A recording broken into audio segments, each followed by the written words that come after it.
Assalamualaikum warahmatullahi wabarakatuh. Apa kabar sahabat Nakoy? Ketemu kembali dengan saya, Coach Nakoy, Nana Kosim Yusuf, penulis buku 21 Days to be Transhuman. Hari ini kita akan membahas satu tema pada hari ke-11. Apa itu hari ke-11? Silakan Anda buka halaman 128, 129, sampai 133 ya. Jadi temanya adalah latihan membuat prioritas. Ada sebuah kutipan dari seorang pengarang dan kartunis asal Inggris ya yang bernama Asbjørn Bryant 1933 ya mengatakan bahwa ide bagus sudah umum, yang tidak umum adalah mewujudkan ide tersebut. Benar juga ya. Ide bagus terlalu banyak ya, tapi yang masih sedikit adalah bagaimana mewujudkan ide tersebut. Oke, dalam kesempatan kali ini kita akan membahas satu tema, yaitu latihan membuat prioritas. Jadi setiap hari dalam buku ini dibuat latihan-latihan hari pertama, hari kedua, sampai hari ke-10. Buat Anda yang ingin mendengarkan atau menyimak bagaimana 10 harian latihan sebelumnya, silakan lihat di YouTube Nakoy dan simak, catat pelajaran penting ini dari hari pertama, hari kedua, hari ketiga, sampai hari ke-10 ya teman-teman yang great. Oke, ada satu cerita yang menarik di sini di halaman 128 ketika ya seseorang yang sangat dikenal di kampus, itu seorang profesor. Dia membawa toples dan kemudian dia memasukkan batu dan dia bertanya, apakah sudah penuh? Mahasiswa menjawab, penuh Prof, gitu. Kata dia, belum. Oh belum, itu udah penuh Prof. Dia memasukkan batu kerikil di sela-sela itu. Mahasiswa itu pada bingung juga ya. Betul juga kata Prof, ini belum penuh. Dia nanya lagi, apakah sudah penuh? Mereka pada merenung. Sudah Prof, belum. Dia ambil air dan dia masukkan air tersebut ke dalam toples tersebut dan dia nanya ya, sudah belum? Sudah Prof. Ya, dia mengatakan betul sudah. Jadi pelajaran dari profesor ini menunjukkan kepada kita adalah hati-hati dengan skala prioritas Anda.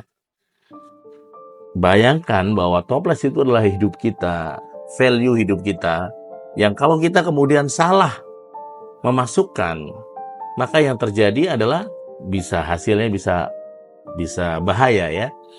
Nah, seseorang yang misalnya memprioritaskannya adalah bukan kesehatan, maka bisa jadi kesehatan itu adalah yang dia abaikan. Yang dia kejar adalah uang atau materi misalkan. Kebalikannya, seseorang yang fokusnya kepada ya kesehatan dan dia nggak memedulikan soal karir juga bisa ya mengalami hal yang serupa. Oleh karena itu prioritas ini sangat penting ya. Di dalam teori Seven Awareness sendiri ya, mengutip salah satu teori tentang membuat prioritas, kita juga boleh mengambil satu teori yang Anda bisa gunakan sebagai sebuah tanda ya. Kalau bisa dalam bentuk bintang juga boleh ya. Icon juga boleh. Misalkan prioritas itu bintangnya Anda kasih 5, yang tidak prioritas itu mungkin bisa 1, artinya misal minggu depan, bulan depan ya. Kemudian yang penting tapi nggak harus Anda, bisa didelegasikan, kasih mungkin 2 atau 3. Itu juga membuat kita akhirnya organisasi efektifnya bekerja ya ketika Anda mampu membuat prioritas. Nah, kita akan membahas ya bagaimana strategi membuat prioritas dalam pekerjaan. Bahkan di kutipan yang buku yang saya tulis ini, seseorang yang tidak pandai membuat prioritas, dia tampak seperti orang bodoh. Ya kayak bengong, kayak banyak bingung, kayak banyak ngelamun ya, karena dia bingung mana yang prioritas, mana yang enggak, mana yang tidak. Ya, oleh karena itulah maka di kesempatan baik ini saya akan ya menggali tentang bagaimana langkah-langkah kita membuat sebuah prioritas ya teman-teman yang create, sahabat-sahabat hebat. Dan mari kita buat ya. Di sini ternyata ada yang menghambat kita ya. Kelihatannya tidak bisa membuat prioritas yang sangat jelas ya. Di halaman 131 saya tulis di buku ini ya. Nomor 1 adalah impian yang belum jelas. Hanya sebatas keinginan ya, bukan kebutuhan.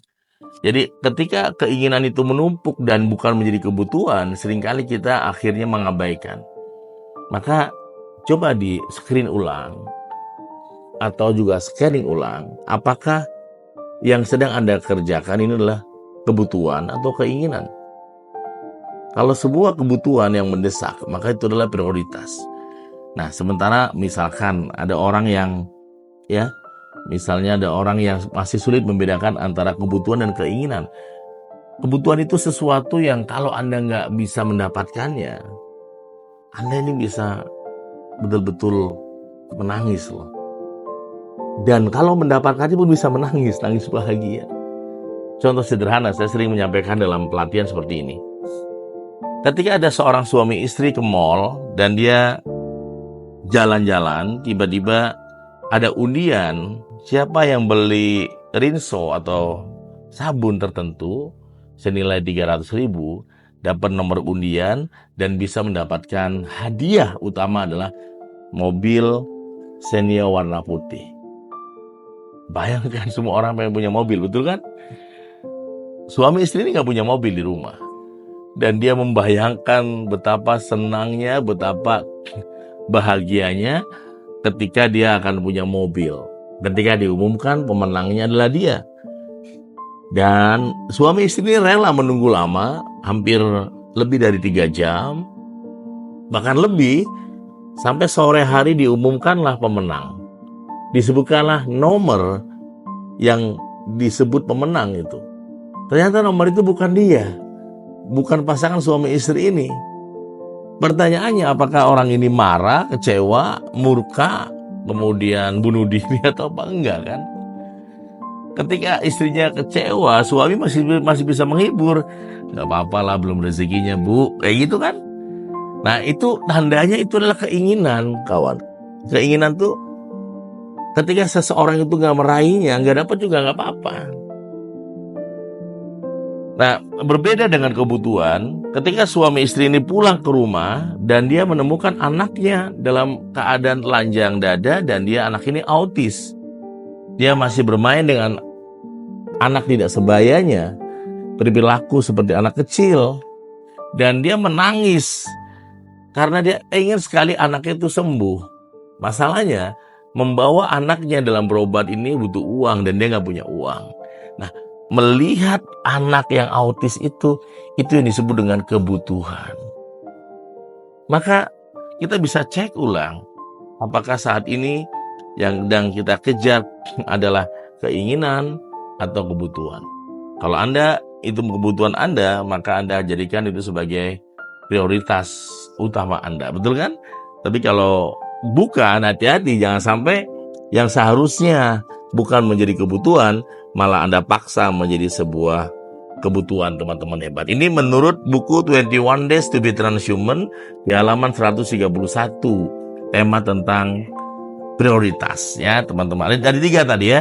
Yang kedua, silakan bagi yang baru bergabung di halaman 131, tidak memiliki rencana nyata. Ya. Tidak memiliki rencana nyata. Artinya rencana itu sebatas ya semacam ya gagasan, bukan sampai ke execution, sampai ke action, sampai ke job desk, sampai ke semua. Sebatas tadi. Padahal kalau kita lihat orang-orang sukses, orang-orang hebat ya, dia memiliki rencana yang nyata, sebuah planning. Yang planning ini kalau nggak dapat, dia merasa sia-sia. Rencana nyata itu apa? Ya rencana disusun senyata mungkin, sedetail mungkin ya dalam dunia manajemen. Problem dari perencanaan itu adalah apa? Di detailing. Bahkan seorang pengusaha 10 orang terkaya di Indonesia bernama Pak Khairul Tanjung mengatakan bahwa ya setan atau devilnya dari sebuah bisnis adalah di detail. Jadi detail itu memang kita diminta untuk nggak detail. Kita diminta untuk ya nggak apa-apa deh. Kita diminta untuk wah aman lah. Kita diminta untuk ya sama temen kayak gini aja. Nah itu hati-hati. Disitulah punya potensi kita bisa bertukar ya atau berantem. Atau bisa salah paham bahkan terjadi hal-hal yang nggak diinginkan.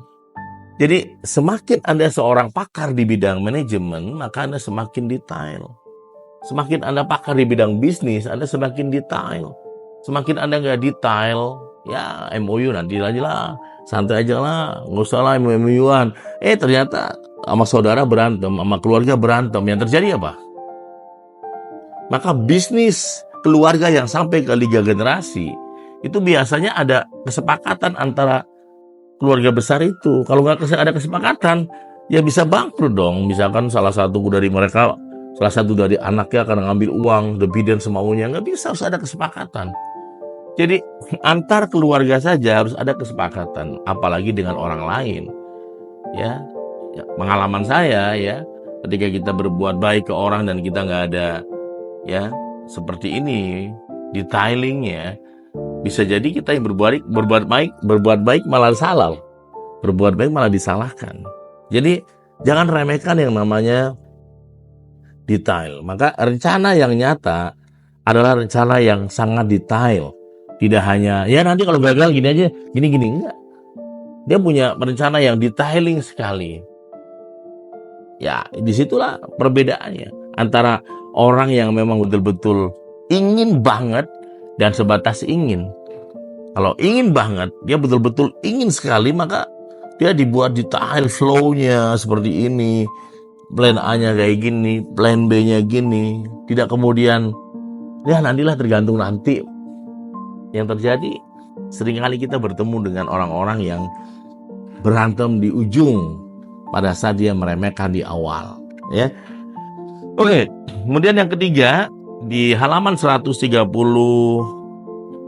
ini adalah terlalu memikirkan masalah bukan solusi. Masalah itu bukan berarti ditinggalkan ya. Masalah itu artinya kita harus diselesaikan. Tapi kalau kemudian kita ternyata juga terlalu fokus pada masalah, akhirnya kita yang terjadi apa? Akhirnya kita bebannya berat dan mentality down. Kita merasa bahwa dunia ini nggak adil. Hidup bekerja keras tapi seperti ini. Ya itu terjadi juga kan teman-teman yang great sahabat hebat. Oleh karena itu bagi Anda yang ingin membuat prioritas, ya ketika ada masalah ingat fokus kepada solusinya bukan kepada masalahnya. Karena setiap lini, setiap model, setiap fase kehidupan kita selalu ada masalah ya. Itu adalah hambatan dan sekarang kita akan masuk ke tips ya bagaimana 5 jalan membuat prioritas. Ya 1. Apa itu? Susun prioritas mingguan Anda. Ya, jadi minggu ini, jadi Anda punya program setiap minggu sekali. Anda minggu ini mau prioritasnya kemana, target kemana, mau pergi kemana, mau ketemu siapa, itu sudah seminggu itu sudah di planning, sudah ditulis, walaupun nanti kenyataannya akan ada perubahan. Tapi minimal Anda sudah punya planning 1 minggu untuk membuat prioritas. Sehingga Anda tidak mudah digoyang kiri kanan oleh keadaan yang mendesak ya. Oke, itu yang pertama. Yang kedua adalah buatlah prioritas ya harian. Jadi kalau tadi nomor 1 adalah mingguan, turun lagi kepada harian. Jadi harian ini apa yang akan Anda prioritaskan teman. Kemudian laksanakan apa yang Anda susun dalam skala prioritas. Nah ini laksanakan apa yang Anda tulis ya. Laksanakan apa yang telah disusun sebelumnya. Memimpin dengan pemimpin itu ya bedanya adalah execution. Pemimpin itu eksekusi terbaik untuk masa depan bangsa ya. Kemudian yang keempat, dahulukan prioritas yang berdaya ungkit lebih luas. Dahulukan prioritas yang berdaya ungkit. Misalkan ada 2 prioritas, dua-duanya penting, maka Anda cari yang lebih luas manfaatnya, lebih besar lagi kekuatannya. maka itu yang diprioritaskan. Dan ya, yang terakhir, apa itu guys ya, kita lihat. Yang terakhir, lakukan evaluasi terhadap prioritas Anda ya. Betul ya, ini sangat penting sekali karena tidak menutup kemungkinan bahwa dalam melaksanakan tugas sesuai prioritas selalu ada hambatan dan kesulitan. Jangan malas mengevaluasi agar kesalahan tidak terulang kembali. Dan ingat ya, moto The Seven Awareness ya, teman-teman, sahabat-sahabat yang great, from good to great, dari bagus menjadi terbaik ya. Oke ya, nanti Anda isi aja coret-coret di sini, sahabat Nangkoy, kolom-kolomnya. Ini ada kolom-kolomnya juga. Nah ini. Oke, kita akan ketemu lagi di sesi berikutnya, hari ke-12. Saya Nanang Qasim Yusuf, Be Transhuman. Saya penulis buku 21 Days to Be Transhuman. Thank you.